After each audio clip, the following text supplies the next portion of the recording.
acknowledge the speaker who wanted to speak on item number 4, I believe. The call to the public. Would you call the public? Yeah. Okay. We had Miss Massey wanted to call the public. Yeah.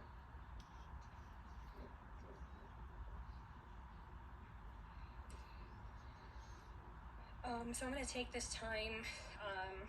I know you guys need to go into E-session, so out of respect for that. The item that I had requested to speak on earlier was during the consent agenda, item number 6, as it pertains to the contract of employment for the city attorney. So I'm going to start this off with, in the contractual agreement with Mr. Robert Wingo, there is a stipulation that says he can renegotiate his pay rate for an exceptional job. Cambridge University defines exceptional as something that is much greater than usual, especially in skill, intelligence, quality, etc., i.e. what is not expected of somebody in a role.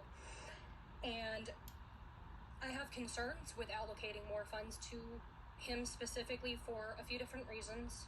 Point number 1 is, according to an article that was published in the Surprise Independent just shy of 12 months ago by Jason Stone, the city attorney is the second highest paid individual in the entirety of the City of Surprise employees, and at that time he was listed at making about $266,000 annually. Where this becomes important is he is 11th overall in the entire state, and he actually makes only $10,000, again, at the time of the article was printed, less than the attorney in Scottsdale, and Scottsdale has about 100,000 people larger than what Surprise covers. Recent months have uncovered numerous violations or alleged violations and blatant disregard, I would say, for not only the Arizona revised statutes, the state bar rules of professional conduct, but also the Arizona state constitution and the Bill of Rights at the federal level. Title 16, I won't rehash everything, but we are all too well and familiar with what took place during the election season and the violations thereof. City clerk is our elections officer. Nothing was done with the violations, and the city attorney did nothing as far as that. Title 9 and 38 have conflict of interest pieces of information, and it was deemed that there was a conflict of interest.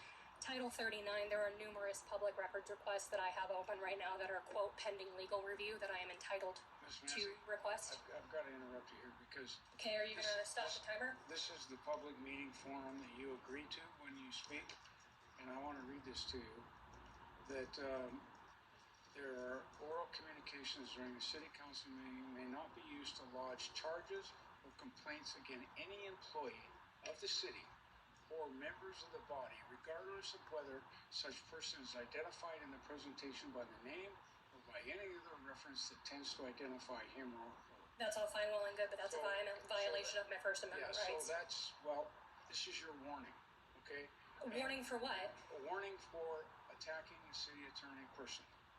This is all factual information. It doesn't matter. You're violating my First Amendment rights. This is what you agreed to when you first speaking. This is the form. It is unconstitutional, Mayor Hall. Well, it's not unconstitutional. It is. And if you're the Supreme Court has upheld. I could get up here and I could swear at you for 3 straight minutes, and it is protected speech by the Supreme Court. It is. No, why don't you look at case law? No, you can't. I can. So, if you want to be... Also, the chair is engaged in debate, so point of order. Do you want to be escorted out of here? Do you want to be escorted out You're of here? You're violating my First Amendment rights. Talking. You are violating my First Amendment rights. That's your opinion. It's not a matter of opinion. Do you want to be escorted out, Ms. Massey? Because that's what's going to happen. And it's going to happen in the future also. Anytime you attack... That's why you change the rules. Or any... That's why you change the rules. This has been on the back of this form. I understand, Mayor Hall, but that is completely unconstitutional. No, it's... You're also engaging in debate, and so you should actually be yielding the floor to somebody else managing. Chief, could you have somebody come down here and escort Ms. Massey out? Really? Is that necessary? Yes, I In front of my 10-year-old daughter, you're going to escort me out for expressing my First Amendment rights. She can go with you. I'm not leaving. Well...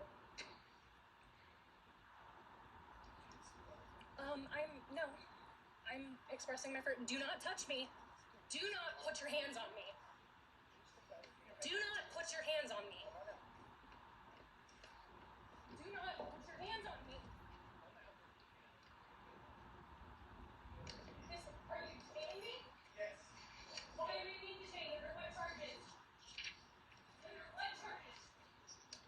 so I'll personal property. Hold on.